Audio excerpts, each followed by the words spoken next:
നമുക്കൊപ്പം ടെലിഫോൺ ലൈനിൽ ആരോഗ്യമന്ത്രി വീണ ജോർജ് കൂടി ചേരുന്നുണ്ട്. മിനിസ്റ്റർ, ഇപ്പോൾ ഇന്ന് എറണാകുളത്തുണ്ടായ സംഭവം അത് കുടിവെള്ളത്തിലൂടെ തന്നെ എന്നുള്ളത് നമുക്ക് ഈ ഘട്ടത്തിൽ സ്ഥിരീകരിച്ച് പറയാറായോ? ഇന്നലെയാണ് ഇത് സംബന്ധിച്ചിട്ടുള്ള ഒരു പരാതി ആരോഗ്യ വകുപ്പിന് ലഭിക്കുന്നത്. അവിടെ താമസിക്കുന്ന ഒരാൾ എനിക്ക് നൽകിയൊരു ഫോൺ കോളിലൂടെയാണ് ഇങ്ങനെ ഒരു വിഷയം ഇവിടെ ഉണ്ട് എന്നുള്ളതും 800ഓളം പേർ എന്നുള്ളതാണ് ആദ്യഘട്ടത്തിൽ പറഞ്ഞത്. ഒരു കഴിഞ്ഞ 10 ദിവസമായിട്ട് രോഗം ഉണ്ടാവുകയും രോഗലക്ഷണങ്ങളോടുകൂടെ കുറേയേറെ പേർ ഫ്ലാറ്റുകളിൽ ഉണ്ട് എന്നുള്ളതും അറിയിച്ചത്. അപ്പോൾ അതിന്റെ അടിസ്ഥാനത്തിൽ ഇന്നലെ അവധിയായിരുന്നു എങ്കിലും ജില്ലാ മെഡിക്കൽ ടീം അവിടെ അടിയന്തരമായി സന്ദർശിക്കണം എന്നുള്ള നിർദ്ദേശം നൽകുകയും ഉച്ചയോടുകൂടി തന്നെ സംഘം അവിടെ എത്തിച്ചേർന്ന് ആശയവിനിമയം നടത്തുകയും ഇതിന്റെ അടിസ്ഥാനത്തിൽ പ്രാഥമികമായിട്ടുള്ള റിപ്പോർട്ട് ജലജന്യ രോഗങ്ങളാണ് എന്നുള്ളത് തന്നെയാണ്. അതായത് രോഗലക്ഷണങ്ങൾ പരിശോധിക്കുമ്പോഴും അതോടൊപ്പം തന്നെ എല്ലാ ഫ്ലാറ്റുകളും ഏതാണ്ട് 1200-ലധികം അപ്പാർട്ട്മെന്റ്സ് ആണ് അവിടെ ഉള്ളത്. അതിൽ ഏതാണ്ട് 1080ഓളം അവിടെ ഒക്കുപ്പൈഡ് ആണ് എന്നുള്ളതാണ് മനസ്സിലാക്കുന്നത്. 340ഓളം ആളുകൾക്ക് ഈ കഴിഞ്ഞ ഒരാഴ്ചയെ 10 ദിവസമായി അസുഖങ്ങൾ ഉണ്ടായിട്ടുണ്ട്. അവർ വിവിധ ആശുപത്രികളിൽ ചികിത്സ തേടിയതായിട്ടും റിപ്പോർട്ടുണ്ട്. സ്വകാര്യ ആശുപത്രികളിലാണ് അവർ ചികിത്സ തേടിയിട്ടുള്ളത്. അത് മാത്രമല്ല, ഈ ഫ്ലാറ്റിന്റെ ഈ അസോസിയേഷൻ തന്നെ പരിശോധന നടത്തിയെന്നും ഈക്കോളി ബാക്ടീരിയയുടെ സാന്നിധ്യം അവിടെ ജലത്തിൽ കണ്ടു എന്നുള്ളതും പറയുന്നുണ്ട്. അത് ഫ്ലാറ്റിൽ താമസിക്കുന്ന ആളുകൾ തന്നെ കൈമാറിയ വിവരമാണ്. ഏതായാലും എല്ലാ സാമ്പിളുകളും അവിടുത്തെ കിണറുകളിലെയും സമ്പിലെയും അതോടൊപ്പം അവിടേക്ക് വെള്ളം സപ്ലൈ ചെയ്യുന്ന ടാങ്കർ ലോറിയുടെ സോഴ്സിനെ സംബന്ധിച്ചും അവിടെ എത്തിക്കുന്ന വെള്ളം സംബന്ധിച്ചുമുള്ള അതിന്റെ സാമ്പിളുകൾ എടുത്ത് പരിശോധിക്കുന്നതിന് വേണ്ടിയിട്ടുള്ള നടപടി ആരോഗ്യവകുപ്പ് ഇന്നലെ തന്നെ സ്വീകരിച്ചിട്ടുണ്ട്. അതെ, ഇപ്പോൾ ഇതിൽ ഈ റെസിഡൻസ് അസോസിയേഷന്റെ ഭാഗത്തു നിന്നൊക്കെ ഇത്തരത്തിൽ ചില അനാസ്ഥകൾ ഉണ്ടായിട്ടുണ്ട് എന്ന് പരാതി ഉയരുന്നുണ്ട്. മിനിസ്റ്റർ, കഴിഞ്ഞ മാസം തന്നെ ഇങ്ങനെ ഒരു സംശയം വരികയും ചില കേസുകൾ റിപ്പോർട്ട് ചെയ്യുകയും ചെയ്തതാണ്. അപ്പോൾ പരിശോധന നടത്തുന്നു, തുടർന്ന് ഈക്കോളി ബാക്ടീരിയയുടെ സാന്നിധ്യമുണ്ട് വർദ്ധിച്ച അളവിൽ എന്ന റിപ്പോർട്ടാണ് കിട്ടിയത്. പക്ഷെ അതിനുശേഷം തുടർ നടപടികളൊന്നും ഉണ്ടാകുന്നില്ല അവിടെ എന്നൊരു വലിയ പരാതിയാണ്. ഇപ്പോൾ ഇത്രയും ആളുകൾക്ക് കൂടുതലായി രോഗബാധ റിപ്പോർട്ട് ചെയ്യുന്നതിന് ഒരു കാരണമായി അതുകൂടി പറയുന്നുണ്ട്. ഇത് തീർച്ചയായിട്ടും ഇതൊരു പൊതുജനാരോഗ്യ വിഷയമാണല്ലോ, ഒരു പബ്ലിക് ഹെൽത്ത് ഇഷ്യൂ ആണത്. ഇതിൽ ഉത്തരവാദിത്തപ്പെട്ട ആളുകൾ കൃത്യമായ സമയത്ത് ബന്ധപ്പെട്ട ആളുകളെ അറിയിക്കേണ്ടതായിട്ടുണ്ട്.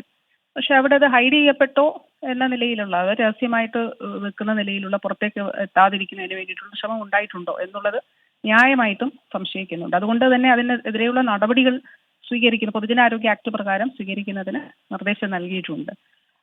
അപ്പോൾ ഇത് ഒരു വീട്ടിൽ 2 പേർക്ക് ആദ്യം ഒരാൾക്ക് വന്ന് രണ്ടാമതൊരാൾക്ക് വന്നാൽ തന്നെ അവിടെ അസ്വാഭാവികതയുണ്ട്.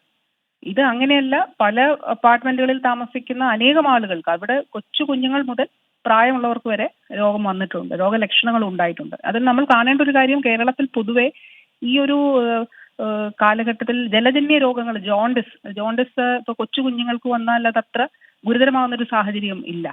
എന്നാൽ മുതിർന്നവരിൽ ഹെപ്പറ്റൈറ്റിസ് എ, മഞ്ഞപ്പിത്തം വന്നാൽ വളരെ ഗുരുതരമാവുന്ന, അതീവ ഗുരുതരമാവുന്ന സാഹചര്യമുണ്ട്. മരണം വരെ ഉണ്ടാകുന്ന ഒരു ശാരീരികാവസ്ഥയിലേക്ക് അത് എത്തപ്പെട്ടേക്കാം.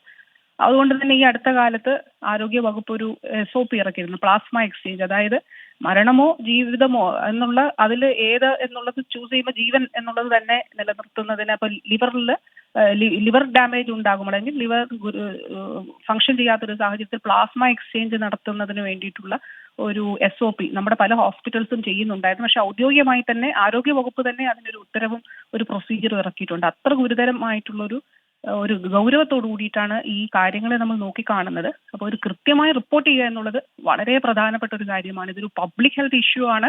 ജലജന്യ രോഗങ്ങൾക്കെതിരെ ശക്തമായിട്ടുള്ള ഒരു അവബോധവും പ്രതിരോധ പ്രവർത്തനവും ഉണ്ടാകണം എന്നുള്ളതിൽ തർക്കമില്ലാത്തൊരു കാര്യമാണ്.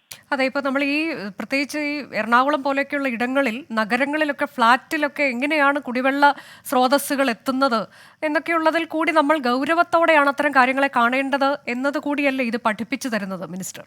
തീർച്ചയായിട്ടും. അതുകൊണ്ടാണ് 2023 പൊതുജനാരോഗ്യ ആക്ട്, നമുക്ക് അതിനു മുമ്പ് നിലവിലുണ്ടായിരുന്ന പൊതുജനാരോഗ്യ നിയമത്തിന് പകരം പുതിയൊരു പൊതുജനാരോഗ്യ നിയമം 2023 കേരള നിയമസഭ പാസാക്കി. നവംബറിലാണ് അത് വിജ്ഞാപനം ചെയ്യാൻ കഴിഞ്ഞത്. അപ്പൊ ആ ആക്ടിനകത്ത് പ്രത്യേകിച്ച് നമ്മുടെ കൊച്ചി പോലെയുള്ള നഗരങ്ങളിൽ ഇപ്പോൾ പേയിങ് ഗസ്റ്റ് ആയിട്ട് അനേക ആളുകൾ താമസിക്കുന്നുണ്ട്. ഹോസ്റ്റലുകൾ പലതും രജിസ്ട്രേഷനൊന്നും ആവശ്യമില്ലാത്ത നിലയിൽ പല കുട്ടികളെ ജോലി ചെയ്യുന്ന അല്ലെ പഠിക്കുന്ന കുട്ടികളെ ഒരുമിച്ച് താമസിപ്പിക്കുന്ന അതിനുള്ള സൗകര്യം ഇല്ലാത്ത നിലയിലൊക്കെ ഒരുപാട് താമസയിടങ്ങളുണ്ട്. അപ്പോൾ ഈ അടുത്ത ഇടെ നമ്മൾ ആരോഗ്യ വകുപ്പ് നടത്തിയൊരു സർവൈലൻസിൽ കണ്ടത് അങ്ങനെയുള്ള ഇടങ്ങളിൽ പോലും ചിലയിടങ്ങളിൽ മഞ്ഞപ്പിത്തം റിപ്പോർട്ട് ചെയ്യുന്നുണ്ട്. അപ്പൊ കുടിവെള്ളം ശുദ്ധമായിട്ടുള്ള കുടിവെള്ളം ഉറപ്പാക്കുക എന്നുള്ളത് അത് വളരെ വളരെ പ്രധാനപ്പെട്ട കാര്യമാണ്. ഇപ്പോൾ കൺസ്യൂമറിലേക്ക് ഈ വെള്ളം എത്തിക്കഴിഞ്ഞാൽ തീർച്ചയായിട്ടും അത് തിളപ്പിച്ചാറ്റിയ വെള്ളം തന്നെ കുടിക്കണം. തിളപ്പിച്ച വെള്ളം മാത്രമേ കുടിക്കാവൂ. ഇതിലൊരു സംഭവമുണ്ട്. മലപ്പുറത്ത് മുന്നിയൂരിൽ മെയ് മാസത്തിൽ നടന്നൊരു വിവാഹത്തിൽ 1200 പേരാണ് പങ്കെടുത്തത്. ജൂൺ മാസം 2-ന് ഒരു മഞ്ഞപ്പിത്ത കേസ് റിപ്പോർട്ട് ചെയ്തു. ആ കേസ് റിപ്പോർട്ട് ചെയ്തപ്പോൾ നടത്തിയ പരിശോധനയിലാണ് 100-ലധികം പേർക്ക് രോഗലക്ഷണങ്ങളുണ്ട്. ആ ഓഡിറ്റോറിയത്തിൽ തിളപ്പിച്ച വെള്ളത്തിനൊപ്പം ആ കിണറ്റിലെ വെള്ളം ശുദ്ധമല്ലാത്ത തിളപ്പിക്കാത്ത വെള്ളം കൂടി ചേർത്താണ് ആളുകൾക്ക് നൽകിയത്. ഈ കോളി ബാക്ടീരിയയുടെ സാന്നിധ്യം വലിയ രീതിയിൽ ഉണ്ടെന്നുള്ളത് പിന്നീട് കണ്ടെത്തി. അപ്പൊ ഗുരുതരമായിട്ടുള്ള വളരെ ഒരു കുറ്റകരമായിട്ടുള്ള ഒരു കാര്യമാണെന്നുള്ളത് ഒരു തർക്കവും ഇല്ല. ശക്തമായിട്ടുള്ള നടപടികൾ ഇത് ഇപ്പോൾ ആരോഗ്യവകുപ്പിനെ സംബന്ധിച്ചുള്ള കേസ് റിപ്പോർട്ട് ചെയ്യപ്പെടുന്ന ഒരു സാഹചര്യത്തിലാണ് നമ്മൾ ഈ പരിശോധനയിലൂടെയാണ് ഇത് കണ്ടെത്തിയിട്ടുള്ളത്. അതൊരു സമൂഹത്തോട് ചെയ്യുന്ന അല്ലെങ്കിൽ ഇത്തരത്തിലുള്ള പ്രവർത്തനങ്ങൾ ഒരു സമൂഹത്തോട് ചെയ്യുന്ന ഒരു കുറ്റമാണ് എന്നുള്ളത് കൂടി കാണേണ്ടതായിട്ടുണ്ട്. വ്യക്തിയുടെ ആരോഗ്യത്തെ ബാധിക്കും, കുടുംബത്തിന്റെ ആരോഗ്യത്തെ ബാധിക്കും. ഒപ്പം ഒരു സമൂഹത്തോടുള്ള ഒരു കുറ്റകൃത്യം കൂടിയായിട്ട് മാത്രമേ അതിനെ കാണാൻ കഴിയുള്ളൂ. അതെ, ഇപ്പോൾ മിനിസ്റ്റർ നേരത്തെ പറഞ്ഞു ഇത് പൊതുജനാരോഗ്യ സംരക്ഷണ നിയമപ്രകാരം കുറ്റകരമാണ്. അങ്ങനെ എന്തെങ്കിലും ഹൈഡ് ചെയ്തിട്ടുണ്ട് എന്നുണ്ടെങ്കിൽ അതിൽ പരിശോധന നടത്തും, അങ്ങനെയെങ്കിൽ കർശന നടപടി ഉണ്ടാകുമെന്ന് പറയുന്നത്. കൂടാതെ ഇതുവരെ ഈ വിഷയത്തിൽ ഉണ്ടായിട്ടുള്ള ഇടപെടൽ എന്താണ്? ഇനിയിപ്പോൾ ഈ ഫ്ളാറ്റിൽ താമസിക്കുന്ന ആളുകൾക്ക് ആശങ്കയുണ്ട് മിനിസ്റ്റർ. 30 അംഗ ടീമിനെ ഇവിടേക്ക് നിയോഗിച്ചിട്ടുണ്ട്. അതായത് ഈ സ്ഥലത്ത് ഈ ഫ്ലാറ്റ് മാത്രമല്ല ഈ പരിസര പ്രദേശങ്ങൾ ഒരു സർവൈലൻസ് ആശങ്കപ്പെടേണ്ട കാര്യം ഇല്ല. പക്ഷെ പ്രോപ്പർ ആയിട്ടുള്ള ട്രീറ്റ്മെന്റ് എടുക്കണം. എനിക്ക് കുഴപ്പമില്ല, ഞാൻ 1-2 തവണ വോമിറ്റ് ചെയ്തതേ ഉള്ളൂ അല്ലെങ്കിൽ എനിക്ക് അങ്ങനെയുള്ളൂ എന്ന് പറഞ്ഞ് ഇരിക്കാതെ തീർച്ചയായിട്ടും കൃത്യമായിട്ടുള്ള ട്രീറ്റ്മെന്റ് എടുക്കണം എന്നുള്ളത് വളരെ പ്രധാനപ്പെട്ടതാണ്.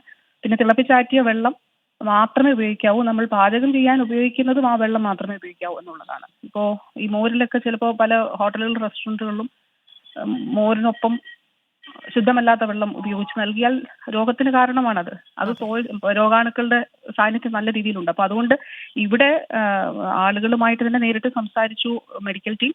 അവിടെ അപ്പാർട്ട്മെന്റുകളിൽ പോയി അവരുമായിട്ട് ആശയവിനിമയം നടത്തി. ആ സംഘം അവിടെ ഉണ്ട്. അതോടൊപ്പം എങ്ങനെ ഇത് വന്നു എന്നുള്ളത് കൂടി കൃത്യമായിട്ട് കണ്ടെത്തുകയും ട്രീറ്റ്മെന്റ് എല്ലാവർക്കും ഉറപ്പാക്കുന്നുണ്ട്. ഈ അവബോധത്തിലൂടെ ചികിത്സ തേടുന്നുണ്ടെന്നുള്ളത് ഉറപ്പാക്കുകയും ചെയ്യുന്നുണ്ട്. തുടർ പ്രവർത്തനങ്ങളും തീർച്ചയായിട്ടും നിയമപരമായിട്ടുള്ള തുടർ പ്രവർത്തനങ്ങളും സ്വീകരിക്കും. വളരെ നന്ദി മിനിസ്റ്റർ പ്രതികരിച്ചതിന്. ഏത് തരത്തിലാണ് ആരോഗ്യവകുപ്പിന്റെ ഇടപെടൽ ഈ വിഷയത്തിൽ ഉണ്ടായിട്ടുണ്ട് എന്നതാണ് മിനിസ്റ്റർ വ്യക്തമാക്കിയത്. ഒപ്പം തന്നെ നിയമ നടപടിയിലേക്ക് പോകേണ്ട സാഹചര്യമുണ്ടെങ്കിൽ അതിനും മടിക്കില്ല എന്നുകൂടി മിനിസ്റ്റർ പറഞ്ഞു.